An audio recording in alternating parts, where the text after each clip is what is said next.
I'm Mike. And I'm Adam. And this is Stuff and Waffle. Two friends talking about stuff, and often as not, waffling with frequent reference to Bond cars. We record today on a day where there's been news flying about. We like a bit of news. We do, and this is news that we promised that we would report on, actually. So we're recording on Thursday like we normally do. We are on schedule for once this week. Yeah. And it's the same day that we've got breaking news on the first shots of the new Jag, albeit camouflaged. Oh, well, as I've just told you all, before recording, I haven't seen this at all. Okay, so right, let's chuck your link.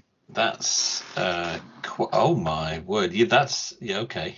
Yeah, it's certainly camo. It's absolutely camoed right up. That yes, absolutely. Okay. There it is. There it is. Well, it's long and looks quite low. Long and low. Which is a good sign. A ridiculously large bonnet for an electric car. Very long bonnet. I mean, that's a kind of Jag thing, isn't it? The long bonnet, but that's because they were usually housing a V12 or something like that. Mm-hmm.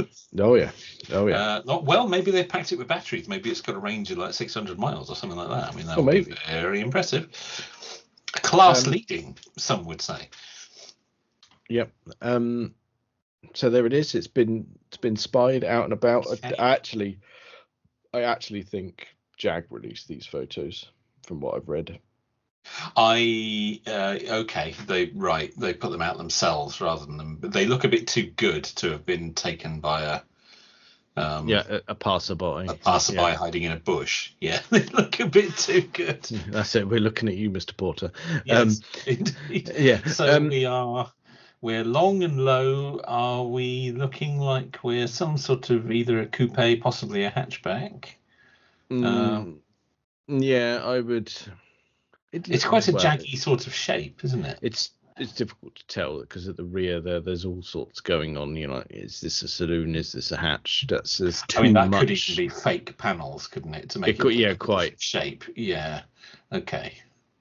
But there's no real mistake in the front end there. So, okay. No, the nose is quite sort of XJXF-ish, isn't it? Yeah. Yeah. I mean, it's difficult. I don't want to read too much into it, but it's quite refreshing that they've gone for something four-door. Yes. Whether it's saloon or hatch, that is more Jag than an SUV, for instance. I was going to say it's most definitely not an SUV, so that's good. Whether that's a saloon or a coupe, I think we're fine with either on that front. Yeah. So, based on what they've said of like, well, they're going to be hitting sort of premium. They're going to go big money car. 150 grand competing with Bentley, Rolls-Royce, Porsche, people like that. You sort of look at this shape and go, well, that's you've thrown it right in the path of a Rolls-Royce Phantom there. Yes, very much so. Yeah, it does have that look to it, doesn't it? I mean, it's a bit. I don't think it's quite as big as that.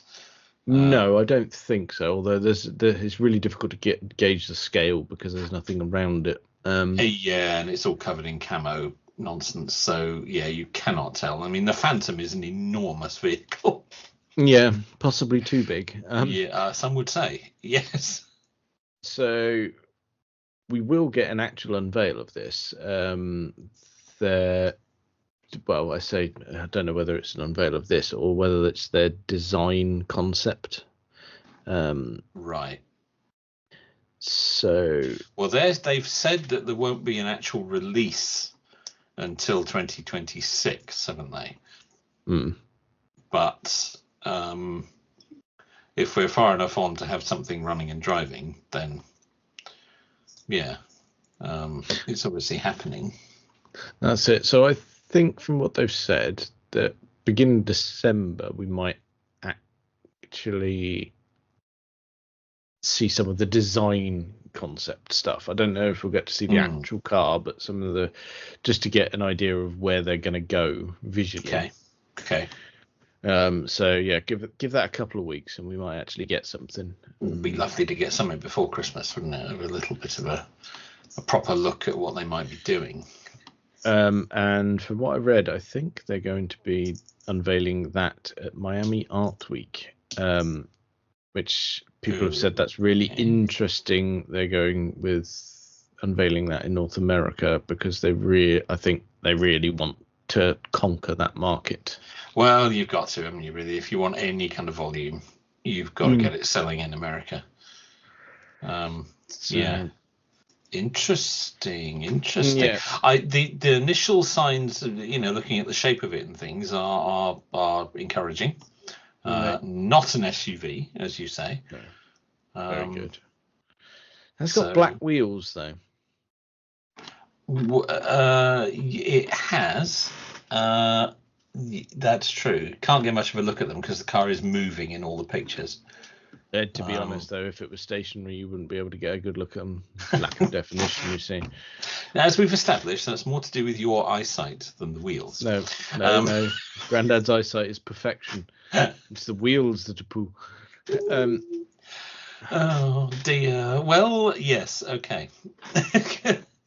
Yes, it does have black wheels. You can't argue with that. It definitely does, and that's fine. But the whole thing is just black and white, so it's yeah. I guarantee though, when it makes the light of day in its final incarnation, they'll put bloody black wheels on it. Probably, yeah. Fucking fuck's sake. No, it's not. It's fine. God, stop with just putting them on everything. It's just, get over the fad. Oh, it's ridiculous. It's hanging around, isn't it? It's dreadful. Anyway, as I say, it's not an SUV, and I think we can be very grateful for that. Yes. Yeah. So the big question is, have they got it right, and will it sell? I mean, we don't know for definite here. We don't know the answers to that. No, indeed. I think from the initial shape of that, it looks like they're heading in a good direction. Well, will it sell? I mean, if they're going to put the kind of price tag on it that they've been talking about, it's going to have to be very good. Because that moves it in the path of some very stiff competition. This is presumably going to be electric. So it's moving it into an area where there isn't a great deal of electric going on at the moment. Yeah, that's the bit that could be a real cock up.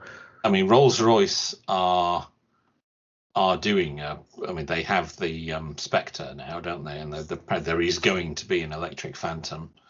Bentley got anything electric at the moment? I don't think they do they? Don't think so. No, I don't think so.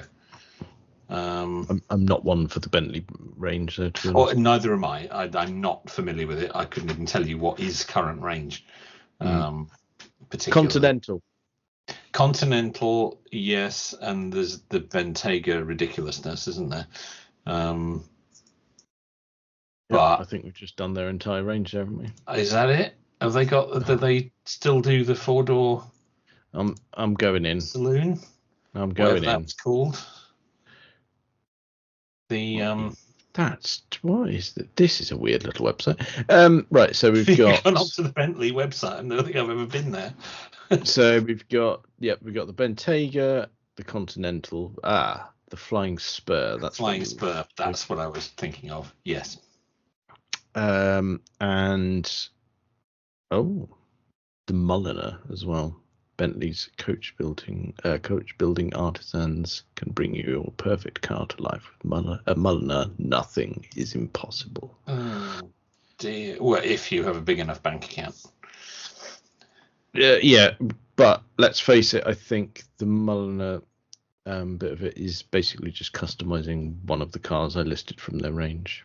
Probably, yeah. It's not entirely scratch built coach building, is it? Like it used to be. No. But nothing electric in the Bentley lineup. So some hybrids. Right. Okay.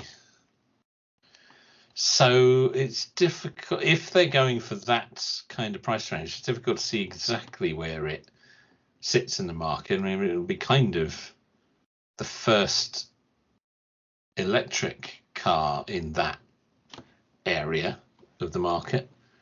Yeah, I suppose. But do people want electric in that part of the market? Hard to say, really.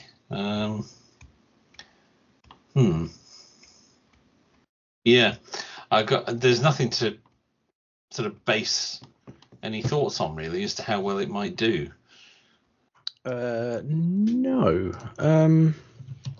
I honestly, I just worry that it's going to be a cock up. I mean, the one electric vehicle that Jag have made didn't exactly set the world on fire, did it? No, it didn't.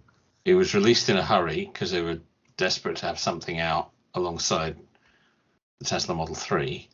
Didn't work properly when it was launched. Loads of issues. Slowly sorted them out.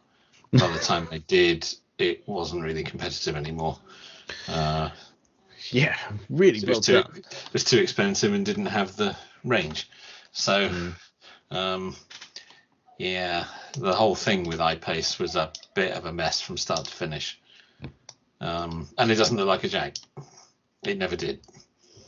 No, you are correct. All right. I've never liked the iPace in the way it looks. I've been in one and it was incredibly comfortable. It was a nice place to sit, but I've never liked the looks of it. And its tech was never quite good enough because it was a little bit outdated when it was launched. Yes, yeah, they can keep it. I'm really not enamored with it. No. Well, there we go. Is what it is. Okay. Well, let's hope it can do something because if it doesn't, I fear there may no longer be a Jaguar. Yeah. Yeah. And that would be a shame if it all went a bit Rover. So there's a lot riding on this car. This car needs to be a success. And from these photographs, which really don't tell us much, but from these photographs, I am a little bit encouraged. Yeah, don't look too bad, does it? No, it doesn't. And it looks like it could actually be a proper Jag. But let's see. Yeah, it does. It does have Jag features about it. So yeah, all right, watch this space, and then if all this sort of design language unveiling comes out beginning December, we will report back and see what we think of that. We'll get on that. Yeah, we will. Yeah, we're all over that. We are the go-to place for anything JLR, particularly the J bit. Particularly the J bit. Yes. Yeah. Love a bit of that. Very good. No, that one's completely passed me by. I hadn't seen that at all. Oh, that's good. It's nice to get it off the cuff. Yes. I suppose while we did mention JLR,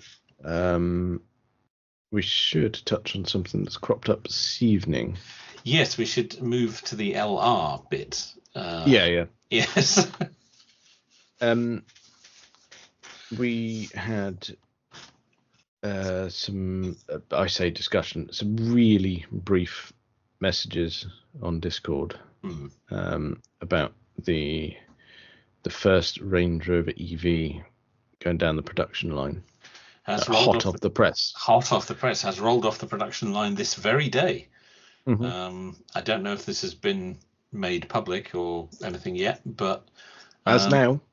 It has now. You heard it here first. And a pure electric Range Rover does now exist. Yeah. Yeah, like we said, they'll buy that because they just don't care. They won't. They will buy whatever the latest Range Rover is. Yes. Mm-hmm. couldn't care less if it's petrol, diesel, electric, unicorn tears, whatever. Yep. Whatever it runs on. If that's the latest, then that's what they'll have. So, have we got anything yet in terms of spec?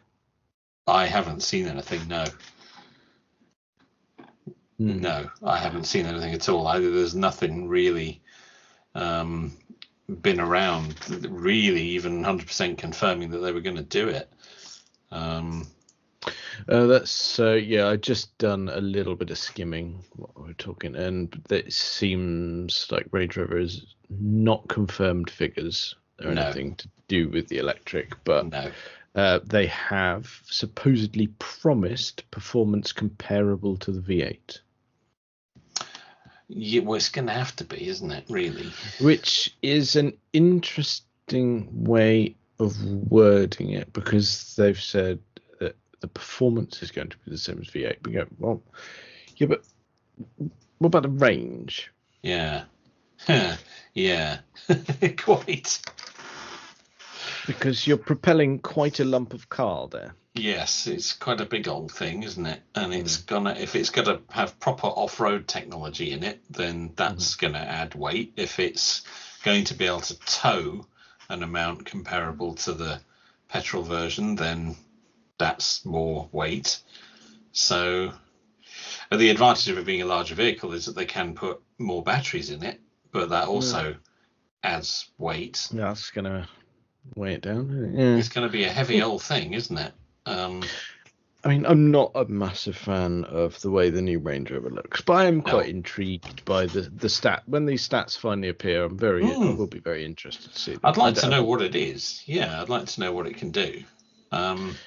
It's going to be pricey as well. Let's face it. You're not going to be getting any change. I mean, if you didn't, let's face it, if you don't customize it in any way, shape or form, and you buy one off the peg, so to speak. Yeah. We've got to be 150 grand minimum. Oh, it's got to be. It's got to be, even for a Bogo spec one. Yeah. Yeah. It's got to be. I mean, none of them will be that. They'll be 200 grand cars, won't they? But they're selling quite a lot of that price point already, from what we're told. So that doesn't seem to be a problem. Some people do have that kind of money. So yeah. I mean, it's difficult because it's a concept that we can't get a head around. Going, let's go and spend that on something that's just going to depreciate almost instantly. I don't get it, but there are people who don't care about that. No, it's a weird concept, and it's going to be interesting because, like, say if you go and buy a V8 petrol one, you buy it. Yes, it goes down a bit. Fair enough. The way that EVs are going at the moment, it's bad.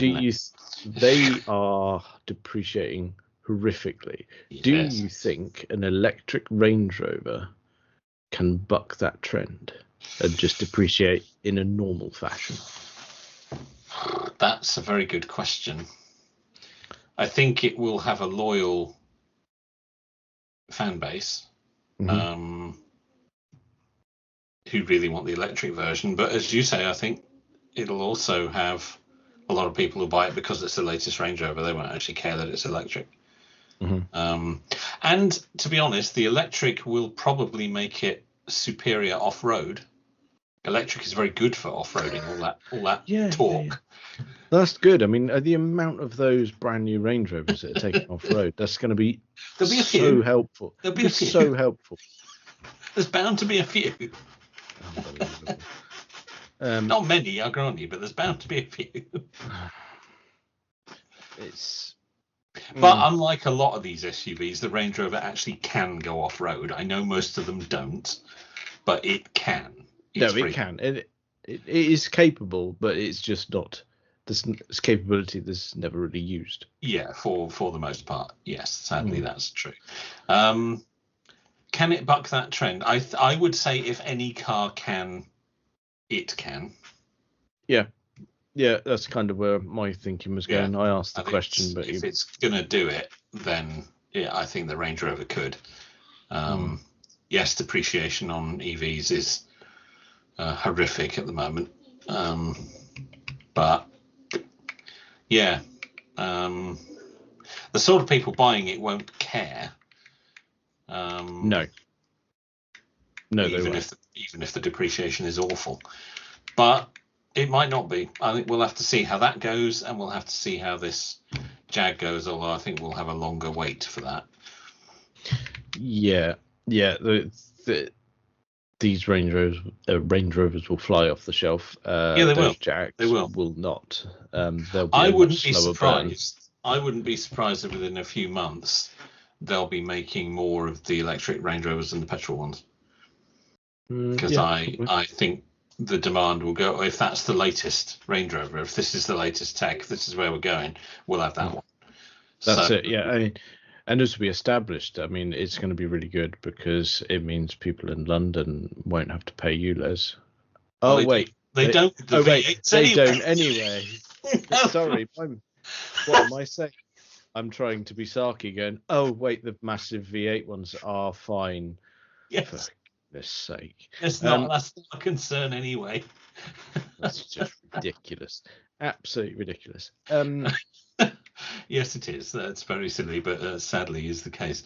So, yes, that won't matter. But as you say, I think they'll have it because it's the latest one. Mm-hmm. Oh, we're doing this now, are we? Right, great. Let's have that. Yeah, I'll have one of those. Yeah. So I wouldn't be surprised if the electric ones outsell the petrol ones quite quickly. Yeah, because they'll do this. They'll do the full size one. They'll do a sport. Am I hearing right as well that the new Velar will be electric only, or did I invent that? I haven't heard that, so I don't know. I can neither confirm nor deny. I haven't seen that. I mean, I've not. So you might have made it up. I don't know. I've not desperately researched it because, I mean, let's face it, I genuinely don't give a toss. No, I don't care about that. You don't care what they do about that. I'm interested to see what it does, and to get some stats on it, as you say. That would be interesting, and interesting to see what happens with the prices of them. Which variants, and what you can. It doesn't matter. It doesn't matter. Absolutely doesn't matter. No. But I really wouldn't be surprised if the electric ones outsell the petrol ones quite quickly. Yeah. You are entirely correct. It could well buck the trend. It could well. Yep. I mean, EV sales, contrary to what you might read in some of the press, EV sales are still increasing. It is still the only growth area of car sales if you look at the figures. But I mean, that is a very positive spin on growth that is very small. But this was my point was going to be, yes, it's still the only growth area, and it is still increasing. But the total number of cars sold is smaller. Well, that's because nobody's buying brand new cars because of the horrific depreciation. Yeah, and only exacerbated by the fact that EV depreciation is horrific. Yeah, you can get a Taycan for 30 grand now. It's I've been looking. So not that I can buy one, but they are coming down. It's nice to know, though, isn't it? Yeah, it's nice to know it's there. Yes. It'll get down to our sort of figures eventually. But I think there's a number of reasons that, I think EVs have been sold to everybody who wanted one. I think that's an issue. And I think Harry made a very good point in his recent video on what the hell's happening to the new car market, is that the manufacturers are filling the cars with tech that nobody asked for and nobody wants. And when you say that, are you referring to cars in general, not just EV? No, cars in general. That's right, not just EVs. Yeah. Which I tell you what, this slipped my mind, but actually, what you're saying is relevant. So, I had a bit of feedback from Ben about his new car. Oh, yes. Okay, how's he getting on? Getting on really well. He's really happy with his purchase. He has, however, noticed, so going from what he previously had, which was a diesel Astra. It is quite different. It's quite different. Yeah, they sort of do different jobs. Yeah, to a really quite modern BMW with all the bells and the whistles. Yes. And he's saying he's genuinely, he said, in terms of tech that no one asked for, yet it's there regardless. He's genuinely worried that if he needs to get into a more analog car, the BMW, while the driving experience is excellent, is genuinely runs the risk of making him a worse driver. That's a very good point. And certainly the standard of driving has massively decreased in recent times. Yes, that's a very good point. Yeah, he said it does so much for you. Yeah. And I joked because, I mean, obviously he had his Mustang for a while. And I said, look, if you buy another classic at any point in the future, you're going to get into it and drive into the first available stationary object and then blame the car because it didn't stop for you. Yes, you're going to forget how to drive an analog car. Yeah, it's a valid point. It's a very valid point. Yeah. Which, it just kind of ties into what Harry was saying there. You just, no one asked for this. We didn't ask for a car that can park itself or do crawl through slow-moving traffic without you even being involved in the process, or autopilot and adaptive cruise, all this self-driving nonsense. Yeah, exactly. And cars are just being filled with this stuff. One thing I did really like on the BMW as well, that when you're driving at night, and you got full, it does auto full beams, but then it can also, it's got the one he had has got the adaptive lighting on it as well, so it can actually, rather than dipping the beams, which obviously impairs your vision temporarily. Your visibility, yes. So what it does is it splits the beams, so it maintains as much visibility for you while protecting the oncoming traffic. It's really clever. That is really clever. Yes. Yeah. Okay. But it's stuff like that. You don't even you have to do absolutely nothing. You can get in the car at night. It turns the lights on and does all that.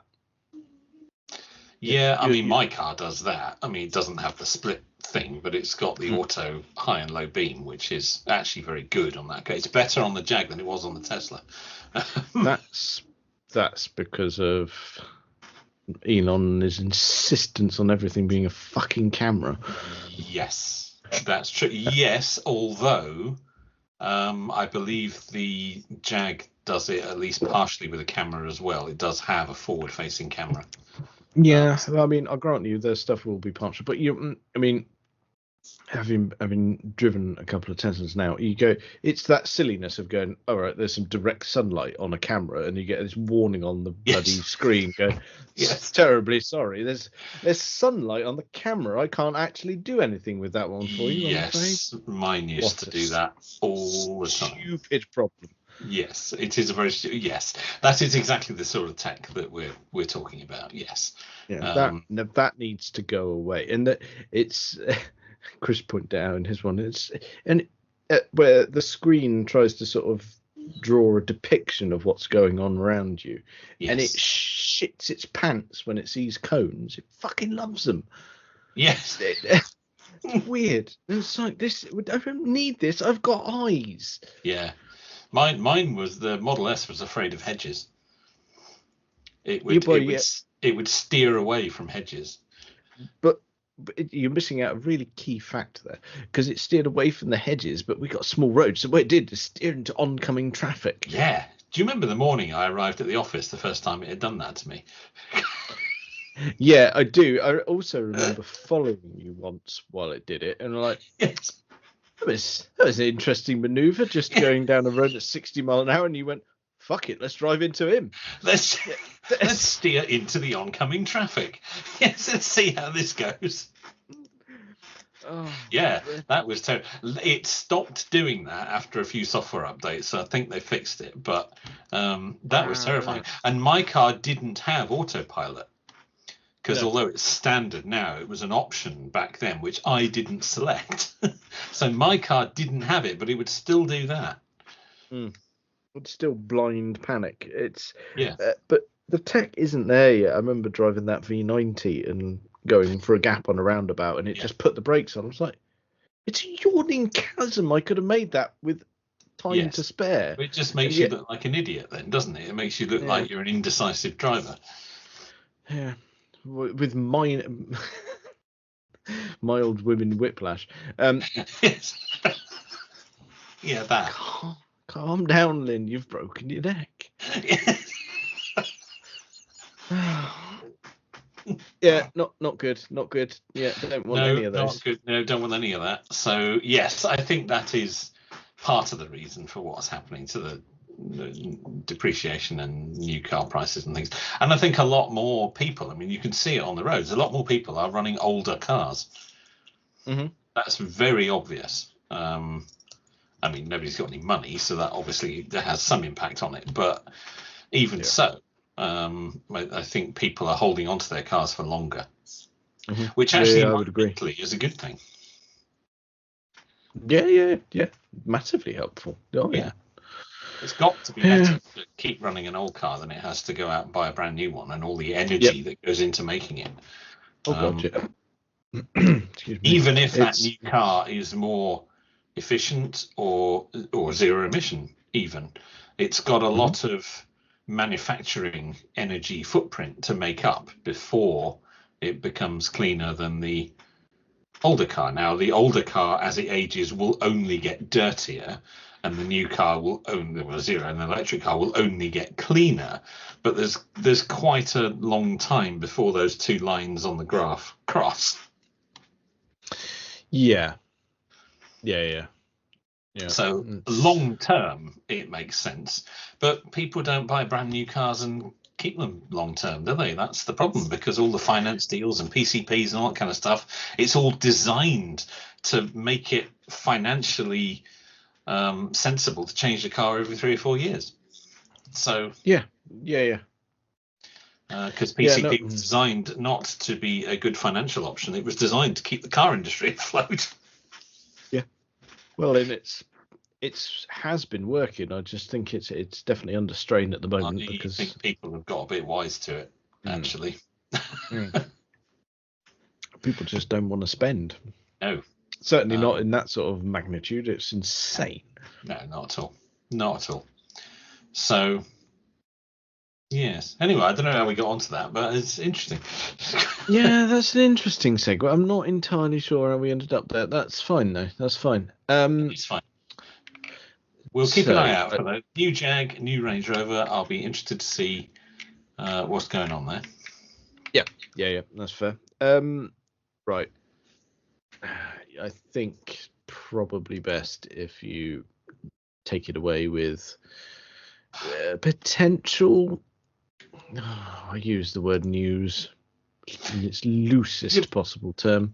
Yeah, a sort of faint whiff of some news from the Bond world. Now, I've seen 2 articles this week. One was that Barbara Broccoli and Michael Wilson have been given the Irving R. Thalberg Award for outstanding lifetime contribution to cinema. I think something like that. It was an award that Cubby had as well. Cubby won the award in 1982. It was presented to him by Roger Moore. Barbara and Michael have now been given the same award, and at the award ceremony they answered some questions. The first thing that came out of it was that Michael Wilson is retiring. He won't have anything to do with any future Bond productions, which we sort of had a hint of because she sort of did that whole thank you speech at the No Time to Die premiere, so we sort of had an inkling.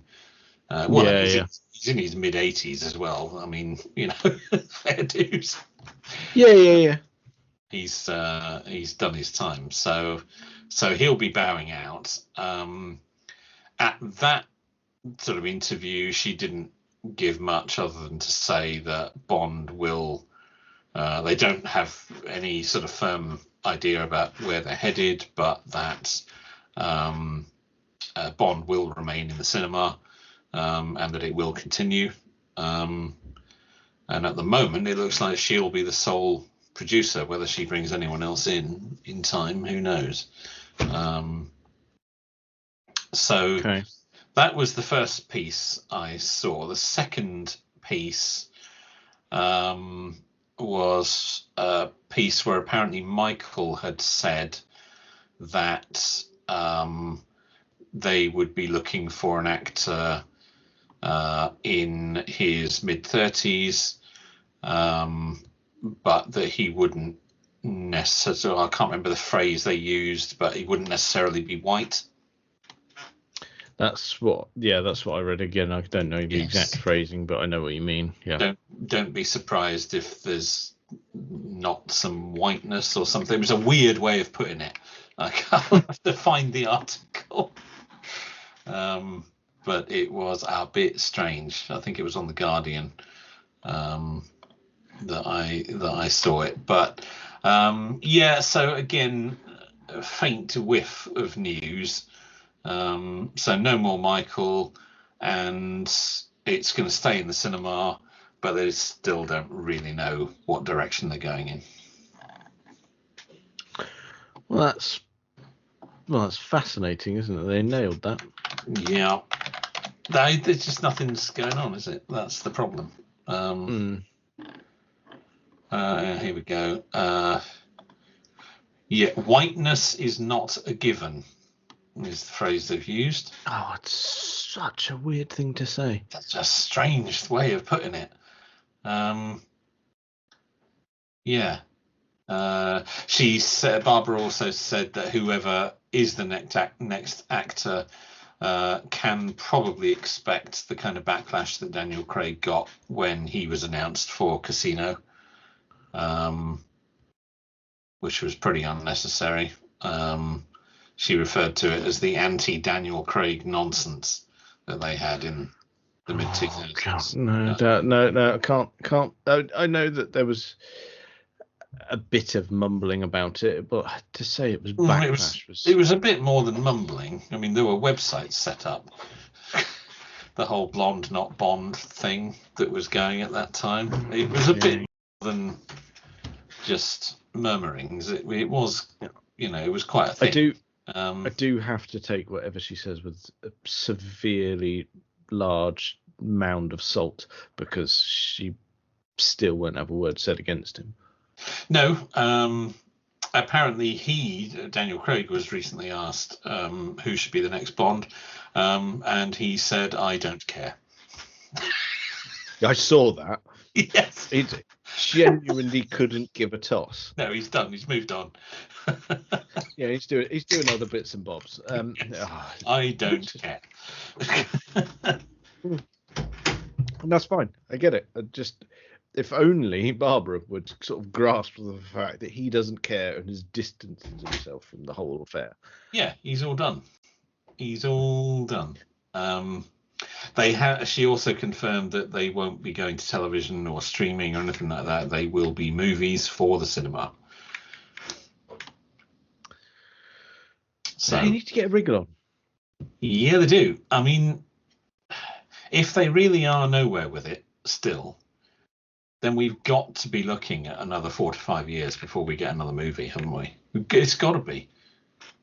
I mean, the only way it could be done quicker is if they've been really cagey and they've got the script and they're just waiting on casting.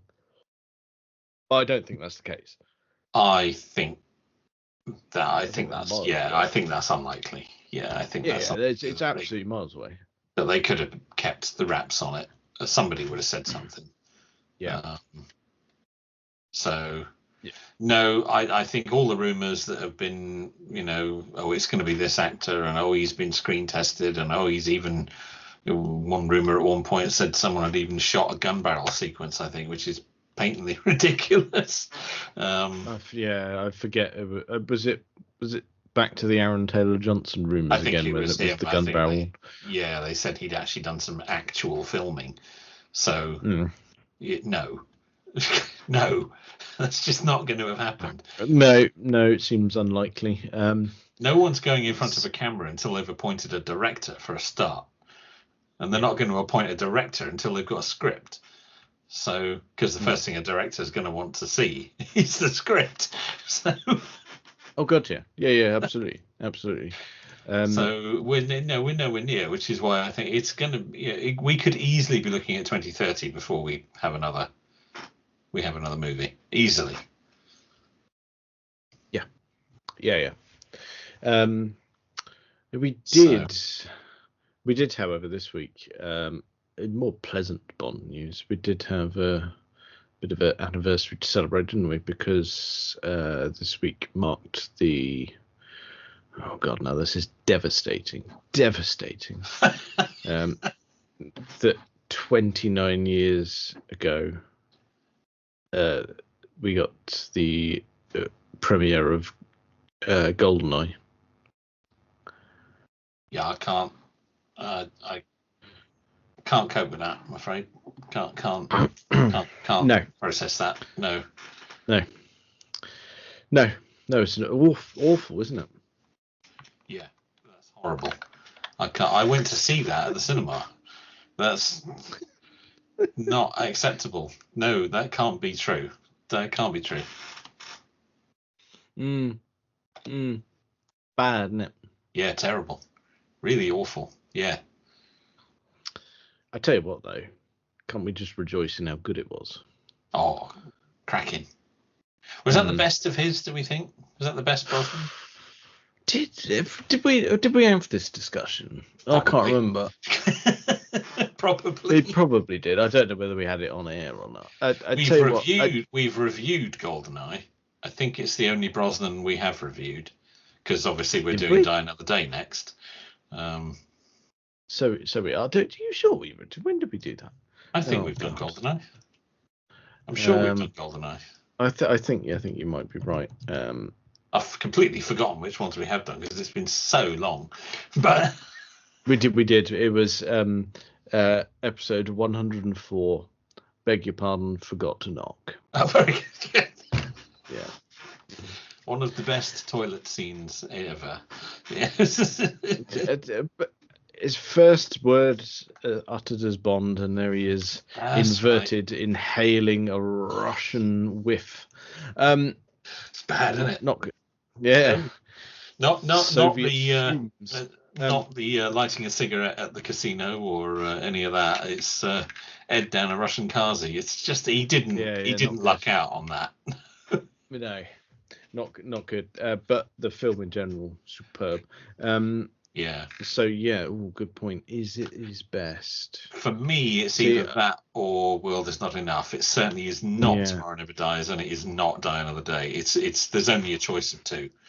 So I think I agree. I tell you what, I've really got a soft spot for The World Is Not Enough.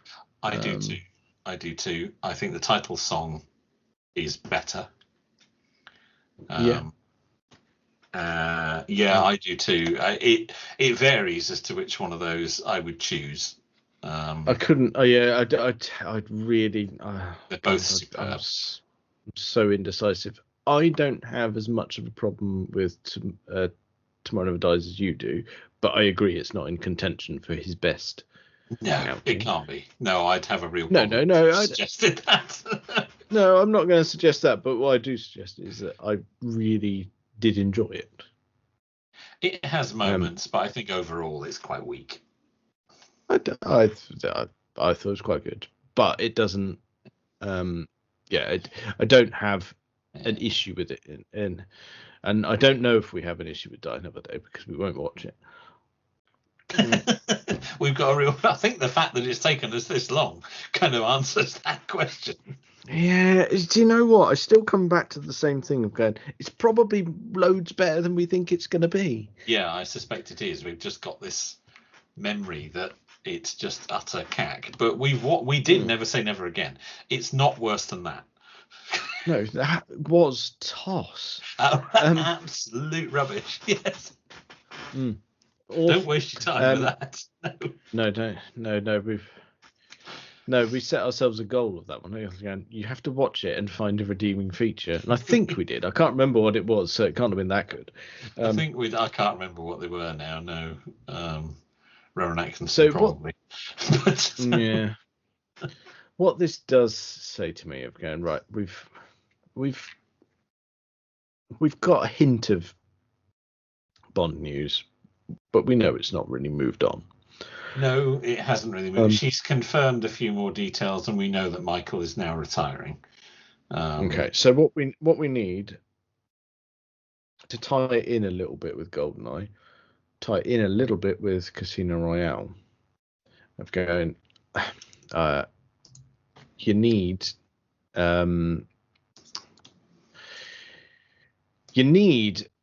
the director that they both had. That's true. Same director, yes. Oh, unfortunately, yeah. I'm not about to say unfortunately he's dead. He's not. He's still going. But yes, unfortunately, as we speak today, the man is 81 years of age. Oh dear. Right. Okay. So he's probably not going to be helming another Bond film. Probably not. Probably not. If you at least get him involved, maybe. Yeah, maybe. Get a bit of consultancy work going there. Yeah, get some ideas. Because he directed 2 reboots, for want of a better word. He introduced 2 new Bonds. Yeah, he introduced 2 new Bonds after, the biggest gap we'd ever had previously, and then the biggest shift in the portrayal of Bond. It's not looking so long now, is it? No. Yes, he took on, first Bond of the 90s, and first of what we think of really as the modern Bond films. Yeah, I would say. And then the Daniel Craig reboot, and both of those films are brilliant. Tip top. Yeah. Even if he's in just as a consultant, let's get a word. There you go. Have a word. That's it. We've figured out the key to the success there, so that's good. Yeah, it's a pity he's 81, but like you say, I'm sure he'd still have lots of ideas. Yeah. Okay. So it's bad, isn't it? This is just. It's terrible. It's really terrible. Meanwhile, the Mission Impossible franchise is storming ahead. Yeah. Although they've announced their Final Reckoning. Yes. I tell you what, and I've got the No Time to Die vibe about it, isn't it? Yeah. Yeah. Oh God, it's not looking good for Ethan Hunt, is it? It's not. No. Is he going to get vaporized as well? Oh dear. Just turn to dust. I hope they don't do that, but I think there's a good chance they might. I haven't watched the last one yet, actually. No, I haven't. We're behind with them.